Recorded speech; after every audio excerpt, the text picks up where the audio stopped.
4 years, I ran a peaceful, family-friendly campground nestled in the forests just outside a luxury lake resort, managed by one of the most arrogant HOAs in the state. I always kept to my side of the property line, respected their space, and never once caused an issue. But the HOA board, led by a smug president named Linda, couldn't stand the idea of campers being anywhere near their pristine lakeside villas. Without any notice or legal authority, they installed a massive iron gate across the only public access road leading to my campground, claiming it was for safety and aesthetics.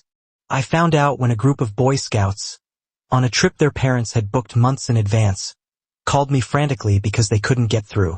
When I drove over, I was met by a security guard in a golf cart telling me the road was now private HOA access only. Linda showed up moments later, sipping from a wine tumbler and smirking like she'd just won a war. "Maybe now your little tent village will finally shut down," she said. "Our property values deserve better." What she didn't know, and what I hadn't bothered to mention all these years, was that I inherited not just the campground land, but all the surrounding acres, the forest buffer, the nearby stream, and even the land beneath the HOA's only road in and out, all mine.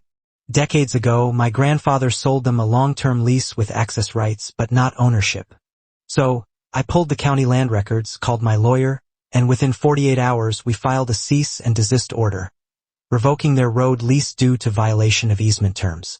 Then I placed heavy construction equipment at the road's entrance, blocking them in. Linda screamed bloody murder when she realized that not only could they no longer access my campground, they couldn't even leave their resort without crossing my land.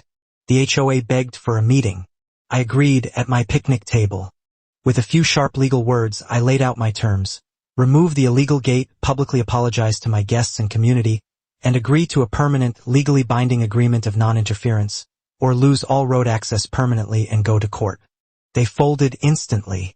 Now the road's open, my campground is thriving, and every HOA board member drives by with their heads down, forced to wave at the very campers they once called trash. Subscribe for more amazing stories.